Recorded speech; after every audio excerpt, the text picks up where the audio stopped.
आप जगहों के बारे में सुनते हैं, है ना? नक्शे पर छोटी छोटी बिंदियां जो किसी और ही जमाने की लगती हैं। सार्क बिल्कुल वैसी ही एक जगह है। ये एक छोटा सा आइलैंड है, चैनल आइलैंड्स का हिस्सा, इंग्लैंड और फ्रांस के बीच समंदर में तैरता हुआ। सार्क अपनी ही बहुत शांत धुन में चलता है। वहां पहुंचना अपने आप में एक एडवेंचर है। जैसे ही आप पास पहुंचते हैं, आपको क्लिफ्स दिखती है। ये काफी फॉर्मिडेबल सा लगता है, लेकिन फिर आपको छोटा सा हार्बर मिलता है।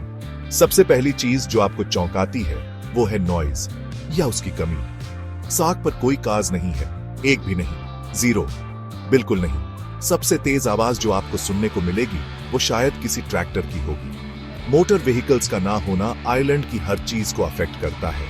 आइलैंड खुद बहुत बड़ा नहीं है। आप इसके चारों ओर पैदल घूम सकते हैं या साइकिल चला सकते हैं। ये करीब 3 माइल्स लंबा और 1.5 माइल चौड़ा है। सार्क कैरेक्टर से भरपूर है।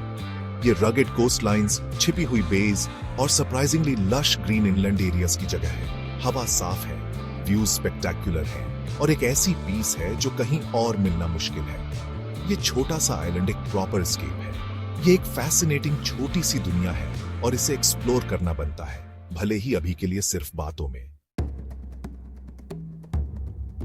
सार्क का हिस्ट्री भी उसके रगेड कोस्टलाइन जितना ही रिच और टेक्सचर्ड है। पायरेट्स इसे 16वीं सदी में अपने बेस की तरह इस्तेमाल करते थे। 1565 में हेलियर डे कार्टरे, जो जर्सी में सेंट ओवेन के सेन्योर थे, उन्हें क्वीन एलिजाबेथ I ने ये आइलैंड दिया था।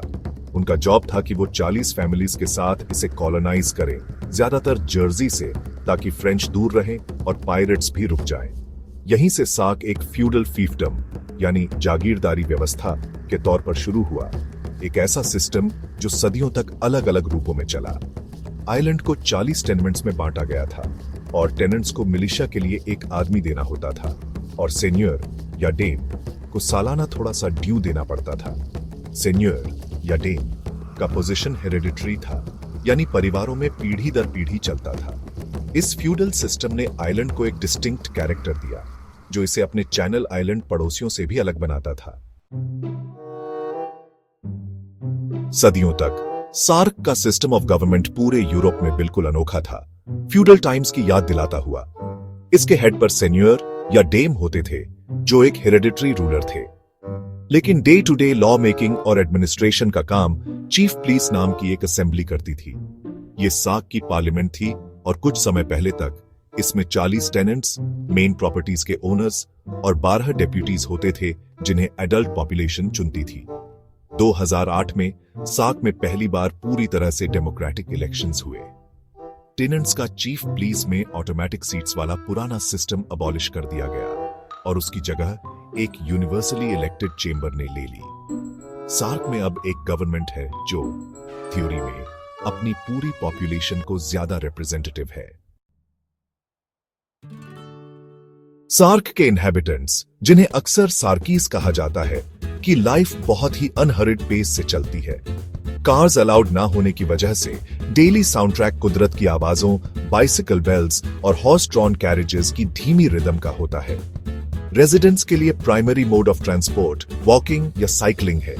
हेवियर लोड्स के लिए या जो लोग साइकिल नहीं चला सकते, उनके लिए ट्रैक्टर्स परमिटेड हैं और वो अक्सर आइलैंड टैक्सीज का भी काम करते हैं, पैसेंजर्स के लिए स्पेशली डिजाइन्ड ट्रेलर्स खींचते हुए। सार्क पर कम्युनिटी छोटी और क्लोज नेट है।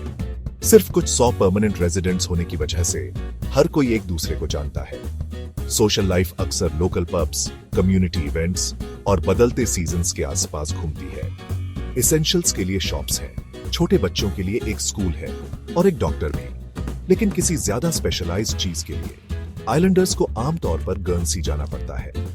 सार्क की इकोनॉमी ट्रेडिशनली एग्रीकल्चर, फिशिंग और हाल ही में टूरिज्म पर डिपेंड करती आई है। सार्क की नेचुरल ब्यूटी सच कहूं तो ब्रेथ टेकिंग है। आइलैंड असल में एक प्लेटो जैसा है, जिसके चारों ओर ड्रामेटिक क्लिफ्स हैं जो इंग्लिश चैनल के टर्क्वाइज पानी में गिरती है। इसका कोस्ट लाइन पथरीले हेडलैंड्स, सिक्लूडेड कोव्स और पिक्चरस्क बेस का एक स्टनिंग टेपेस्ट्री है, जिनमें से कई जगहों पर सिर्फ फुटपाथ्स या बोट से ही पहुंचा जा सकता है। सार्क की सबसे आइकॉनिक जियोग्राफिकल फीचर्स में से एक है ला कूपे। ये एक नैरो हाई इस्थमस है, एक रेजर एज्ड रिज जो कुछ जगहों पर सिर्फ 9 फीट चौड़ी है और सार्क के मेन हिस्से ग्रेट सार्क को लिटिल सार्क से जोड़ती है। इनलैंड सार्क सरप्राइजिंगली ग्रीन और फर्टाइल है। कांस के ना होने का मतलब है कि हवा क्लीन है और वाइल्ड फ्लावर्स गलियों और मेडोज में फ्लरिश करते हैं। इसकी नेचुरल अल्यूर में 4 चांद लगाते हुए सार्क को 2011 में दुनिया का पहला डार्क स्काई आइलैंड डेजिग्नेट किया गया था। कोई स्ट्रीट लाइट्स ना होने और मिनिमल लाइट पोल्यूशन की वजह से क्लियर नाइट में सेलेस्टियल डिस्प्ले सच में ऑ इंस्पायरिंग होता है। तो सार्क लोगों को इतना फैसिनेट क्यों करता है? मुझे लगता है क्योंकि ये एक जेन्युइन एस्केप देता है। एक वर्ल्ड में जो हर दिन फास्टर, लाउडर और ज्यादा कॉम्प्लिकेटेड होता जा रहा है, सार्क ट्रैंक्विलिटी का एक छोटा सा पॉकेट है। कार्स का ना होना, पुराने तरीकों पर रिलायंस और उस जगह की शीर ब्यूटी, ये सब मिलकर रोजमर्रा की ग्राइंड से बिल्कुल अलग होने का एहसास दिलाते हैं। आइलैंड अपना चार्म बनाए रखता है, स्टबर्नली या शायद वाइजली मॉडर्न लाइफ की होमोजेनाइजिंग फोर्सेस को रेजिस्ट करके।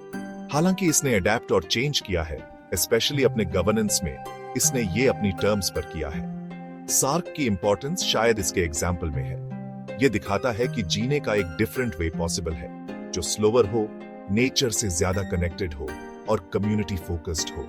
विजिटर्स के लिए ये डिजिटल वर्ल्ड से डिस्कनेक्ट होने और खुद से और अपने सराउंडिंग से रिकनेक्ट करने का चांस देता है। सार्क एक एक्सपीरियंस है, एक डिफरेंट रिदम की जर्नी, और इसका इंड्यूरिंग अल्यूर इस बात में है कि ये क्वाइट रिफ्यूजल करता है कुछ और बनने से, सिवाय इसके कि वो वंडरफुली यूनिकली सार्क बना रहे।